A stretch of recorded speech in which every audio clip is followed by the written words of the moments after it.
નમસ્કાર દરેક વિદ્યાર્થી મિત્રોનું તમારી જ YouTube ચેનલમાં હાર્દિક સ્વાગત કરું છું. આજે આપણે રોકડિયા પાકોની અંદર આગળ શણનો પાક છે, ત્યારબાદ તમાકુનો પાક છે, રબરનો પાક છે, એનો આપણે આગળ અભ્યાસ કરીએ. તો આજનો આપણો પાક છે શણનો પાક. આની પહેલા જે છે આપણે રોકડિયા પાકોની અંદર કપાસ અને શેરડીનો પાક જોયો. એની પહેલા જે છે આપણે સાથે પીણા પણ જોયા હતા, ચા, કોફી અને કોકો. જો એ વિડીયો તમે ન જોયો હોય તો આઈ બટનમાં ક્લિક કરીને તમે ત્યાંથી જોઈ શકો છો. આગળ આપણે વાત કરીએ એની પહેલા જો તમને આ વિડીયો ગમે તો લાઈક, શેર કરવાનું અને સબસ્ક્રાઇબ કરવાનું ભૂલવાનું નથી.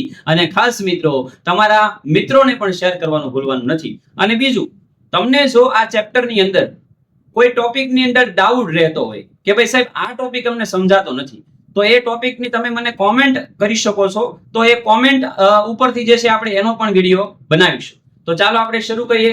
શણનો પાક.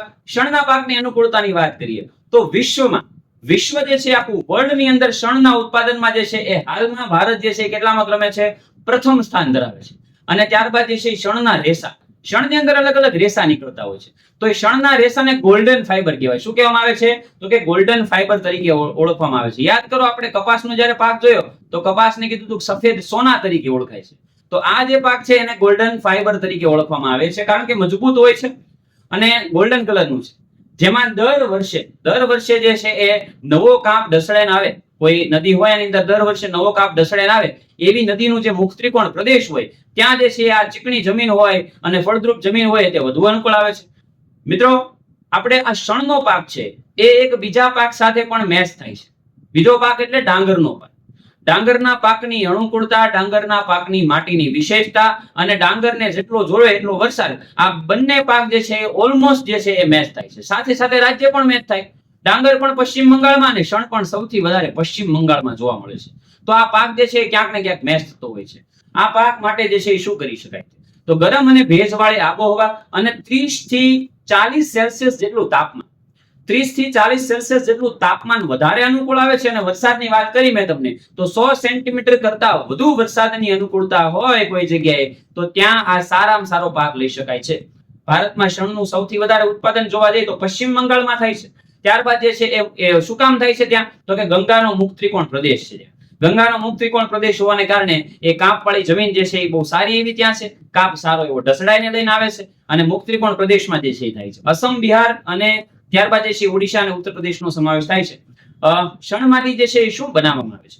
તો શણમાંથી જે છે એ સુતળી બનાવવામાં આવે છે, કંતાન બનાવવામાં આવે છે, કોથળા બનાવવામાં આવે છે અને સાદડી છે, દોરડા છે, થેલીઓ છે, આવી બધી વસ્તુઓ જે છે પગરખા બનાવી શકાય છે. હસ્તકલાના કારીગરોના વસ્તુ અલગ અલગ બનાવી શકાય છે. મિત્રો, શણની વાત કરીએ તો શણના કોથળા પણ આવે છે. તમે જોયા હશે, ઘણીવાર ઘઉં ભરવા માટે હોય છે. શણ જે છે એ એકદમ એટલું લીસું હોય છે કે એ તૂટતું પણ નથી અને લાંબો સમય ટકી શકે છે. શણની સાડી પણ બનાવવામાં આવે છે. એકદમ પોલિશ કરીને સાડી પણ બનાવવામાં આવે છે. ત્યારબાદ આગળ વાત કરીએ મિત્રો, તો આપણે વાત કરી રહ્યા છીએ, મેં તમને કીધું એમ, તો આપણે વાત કરી રહ્યા છીએ શેની? તો કે આપણે વાત કરી રહ્યા છીએ રોકડિયા પાકોમાં. તો રોકડિયા પાકોમાં આગળ વાત કરીએ તો એની પછી આવે છે તમાકુ. તો તમાકુના પાકની વિશેષતાની વાત કરીએ તો તમાકુ જે છે એક પ્રકારનો ખરીફ પાક છે. કેવો પાક છે? ખરીફ પાક. ખરીફ પાક એટલે ક્યારે વાવવામાં આવે? તો કે ભાઈ ચોમાસાની અંદર વાવવામાં આવે. તમાકુ પાકને જે છે એ રેતાળ જમીન, ગોરાળુ જમીન વધારે અનુકૂળ આવે છે. અને 20 સેલ્સિયસ જેટલું તાપમાન એનું કેટલું હોવું જોઈએ? તો કે 20 સેલ્સિયસ જેટલું તાપમાન હોવું જોઈએ તો વધારે અનુકૂળ આવશે. અને 100 સેન્ટીમીટર કરતા પણ વધારે વરસાદ જે છે એને માફક આવે છે. મિત્રો, આ ત્રીજો પાક એવો આવ્યો કે જેને 100 સેન્ટીમીટર જેટલા વરસાદની જરૂર પડે છે. સૌથી પહેલા આવ્યો ડાંગર, ત્યારબાદ આવ્યો શણ અને આ ત્રીજા નંબરનો આવે છે તમાકુ. આ ત્રણ પાક એવા છે કે જેને 100 સેન્ટીમીટર વરસાદની જરૂર પડશે. ત્યારબાદ આપણે યાદ કરો તો 150 સેન્ટીમીટર થી 200 સેન્ટીમીટર જરૂર કોને પડે છે પાણીની? તો કે ભાઈ કોફીને. ત્યારબાદ 200 સેન્ટીમીટર કરતા પણ વધારે તો કે ભાઈ ચાને. અને ત્યારબાદ વાત કરીએ 75 થી 100, તો 75 થી 100 ની આપણે વાત કરી ગયા શેરડીને. અને 75 સેન્ટીમીટર વરસાદ કોને? તો કે ઘઉંને. અને કયો પાક એવો છે કે 100 સેન્ટીમીટર કરતા વધારે વરસાદ આવે તો ન થઈ શકે? તો કે ઘઉં.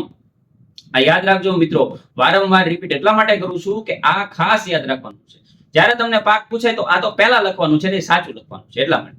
ત્યારબાદ આગળ આપણે વાત કરીએ તો જ્યાં વરસાદ ઓછો પડે છે ત્યાં સિંચાઈ દ્વારા કરી શકાય છે. તમાકુના પાક માટે કેવી જરૂરિયાત હોય છે? તો આબોહવા કરતા જમીનનું મહત્વ વધારે હોય છે. આબોહવા ગમે એવી હોય પણ જમીનનું મહત્વ વધારે હોય. જમીન જો સારી ફળદ્રુપ હશે તો આ પાક જે છે એ બહુ સારો એવો લઈ શકાય છે. ત્યારબાદ વાત કરીએ તો ભારતમાં આંધ્રપ્રદેશ, આજે આંધ્રપ્રદેશનો વિસ્તાર છે એ આંધ્રપ્રદેશની અંદર જે છે એ તમાકુનું વાવેતર થાય છે. ત્યારબાદ જોવા જઈએ તો ગુજરાતનું બીજા નંબર ઉપર ગુજરાત આવે છે. કર્ણાટક છે, ઉત્તર પ્રદેશ છે, એની અંદર પણ તમાકુનો પાક વાવવામાં આવે છે. ગુજરાતની અંદર સ્પેશિયલ વાત કરીએ તો ગુજરાતમાં કઈ જગ્યાએ, તો ગુજરાતની અંદર જે છે એ ખેડા અને આણંદનો જે વિસ્તાર છે એને ચરોતર વિસ્તાર કહેવાય છે. અને આ ખેડા અને આણંદનો જે ચરોતર વિસ્તાર છે એની અંદર તમાકુનો પાક બહુ સારો એવો થાય છે. એટલા માટે એને સોનેરી પાનનો મુલક કહેવાય છે. આ યાદ રાખજો, તમારા ટેક્સ્ટ બુકમાં નથી પણ ખૂબ અગત્યનો પોઈન્ટ છે. એક એક્સ્ટ્રા પોઈન્ટ તમે લખશો તો વધારે સારી ઇમ્પ્રેશન પડશે. આગળ વાત કરીએ તો આ ઉપરાંત ક્યાં થાય છે તો કે ભાઈ મહેસાણા છે, વડોદરા છે અને પંચમહાલના વિસ્તારની અંદર જે છે તમાકુનું પાક ઉત્પાદન લેવામાં આવે છે.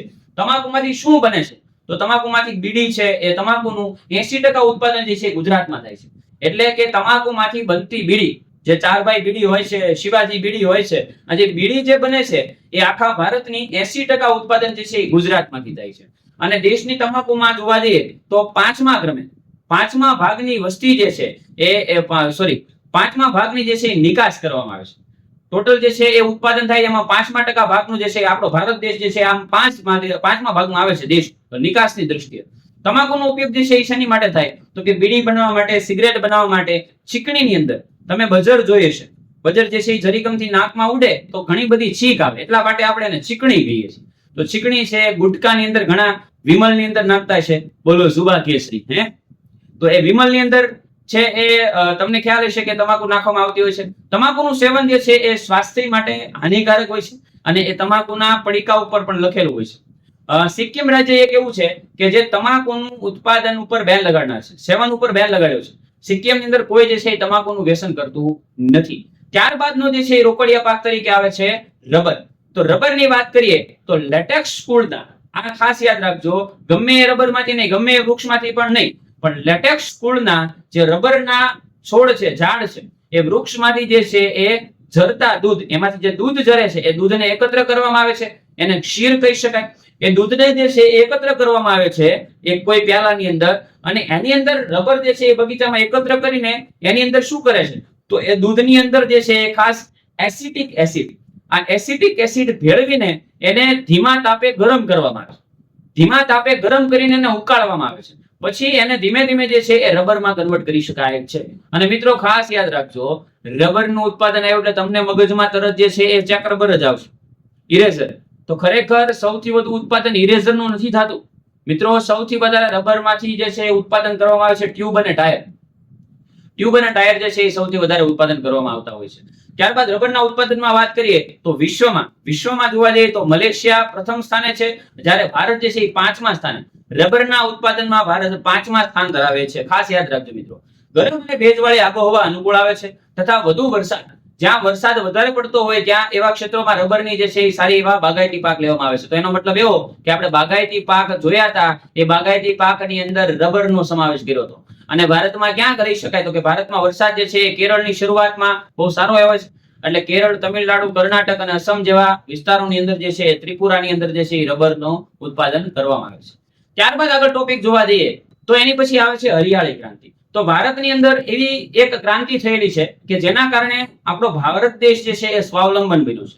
એટલે કે 1947 પહેલા આપણો ભારત દેશ છે એ બીજા ઉપર નિર્ભર હતો, પણ 1947 પછી આપણે હરિયાળી ક્રાંતિ કરી. હરિયાળી ક્રાંતિ કરવાને કારણે હવે આપણો દેશ જે છે એ ઘઉંના ઉત્પાદનમાં, ડાંગરના ઉત્પાદનમાં, બીજા અનાજના ઉત્પાદનમાં સ્વાવલંબન બન્યું છે. આપણે પોતાની જાતે જે છે ઉત્પાદન કરીને આપણે એનો ઉપયોગ કરીએ છીએ.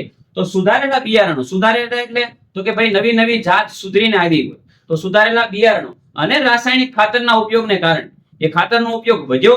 એના કારણે શું થયું તો કે ખેડૂતોનો જે છે એ પ્રચંડ રીતે જે છે એ પુરુષાર્થ અને વીજળી સતત મળી રહે, અને એના કારણે ઉત્પાદનમાં વધારો થાય, વાહન વ્યવહાર મળી રહે, સિંચાઈની ફેસિલિટી મળી રહે, અને એના કારણે જે ઉત્પાદનમાં વધારો થયો, આ સેન્ટેન્સ યાદ રાખજો, આને હરિયાળી ક્રાંતિ કહેવાય છે. ઘણીવાર જે છે હરિયાળી ક્રાંતિની 1 માર્કની અંદર વ્યાખ્યા પણ તમારી સ્કૂલની અંદર ક્યાંક ને ક્યાંક પૂછાઈ જતી હોય છે ટેસ્ટમાં, તો આ ખાસ યાદ રાખજો. ત્યારબાદ કૃષિના ઉત્પાદનમાં જોવા જઈએ તો વધારો કરવા માટે, કૃષિનું ઉત્પાદન વધે એની માટે હરિયાળી ક્રાંતિ કરવામાં આવે છે. ખેડૂતોને જે છે એ સુધારેલા બિયારણો અને વધુ પ્રમાણમાં જે છે એ શેની જરૂરિયાત રહેશે? રાસાયણિક ખાતર. રાસાયણિક ખાતરની જે છે એ સૌથી વધારે જરૂરિયાત રહેતી હોય છે. ત્યારબાદ જંતુનાશક દવાનો ઉપયોગ કરવો પડે છે. જો આની અંદર જે છે એ તમામ પ્રકારની જે છે એ અવનવી ટેકનોલોજીનો આપણે ઉપયોગ કરવાનો છે. એટલા માટે જે છે ઉત્પાદન વધશે. એની પ્રેરણાને કારણે પરિણામે કૃષિ ઉત્પાદનમાં કરવામાં આવતા આ શું છે, એક પ્રકારના લક્ષ્યને હાંસલ કર્યો છે. આપણે ઉત્પાદનમાં વધારો કર્યો છે. હરિયાળી ક્રાંતિથી કયા કયા પાકમાં ઉત્પાદનમાં વધારો થયો છે, તો ખાસ યાદ રાખજો, ઘઉં અને ડાંગર. ઘઉં અને ડાંગરના પાક એવા છે કે જેની અંદર જે છે એ ઉત્પાદનમાં વધારો થયો છે. ત્યારબાદ આગળ આપણે વાત કરીએ તો ઘઉં અને ડાંગર પછી એની પછી કપાસ, શેરડી પણ જે છે આની અંદર ઉગાડી શકાય છે. શણ, તેલીબિયાના પાક જે છે એ રોકડિયા પાકો જે છે એ સરળતાથી જે છે એ હરિયાળી ક્રાંતિ પછી જે છે ઉત્પાદનમાં વધારો થયો છે. દેશમાં પહેલા જોવા જાવ તો ખાદ્ય વસ્તુ જે છે એટલું બધું ઉત્પાદન થતું ન હતું, એની અછત હતી. એટલા માટે આપણે જે છે અનાજની પર્યાપ્તિ માટે શું કરવું પડતું હતું, બહારથી આયાત કરવા પડતા હતા. એટલે પર્યાપ્ત ભંડારો હતા નહીં. પરંતુ હરિયાળી ક્રાંતિ પછી દેશમાં એટલું બધું ઉત્પાદન થયું, એના કારણે એની અસર શું થઈ, તો એની અસરને કારણે આજે અનાજનો બફર સ્ટોક થઈ રહ્યો છે. બફર સ્ટોક એટલે તો કે વધારાનો સ્ટોક, એક્સ્ટ્રા સ્ટોક આપણી પાસે અવેલેબલ હોય છે. કદાચ જો 1-2 વર્ષ દુષ્કાળ પડે ને, તો દુષ્કાળ જેવી પરિસ્થિતિમાં આપણને સરળતાથી અનાજ મળી રહે એવી ફેસિલિટી થઈ છે. અન્યત્ર અન્ન ક્ષેત્રે જોવા જઈએ તો દેશનું અન્ન ક્ષેત્રે, અન્ન જે છે એની બાબતમાં દેશની ક્ષેત્રે જે છે આપણે સ્વાવલંબન થયું છે. અને હરિયાળી ક્રાંતિ જે છે એ સીમાચૂનું રૂપ કહી શકાય છે. એક પ્રકારની ઐતિહાસિક સિદ્ધિ છે. હરિયાળી ક્રાંતિ હતી એટલા માટે તે આપણે સરળતાથી જે છે ઉત્પાદનમાં વધારો કરી શક્યા છીએ. તો મિત્રો, આજે આપણે રોકડિયા પાક સાથે સાથે હરિયાળી ક્રાંતિ વિશેનો અભ્યાસ કર્યો. નેક્સ્ટ લેક્ચરમાં આપણે હજી 2 ટોપિકો બાકી છે, એ 2 ટોપિકો વિશેનો અભ્યાસ કરીશું. ઓકે, ત્યાં સુધી આવજો. Have a nice day.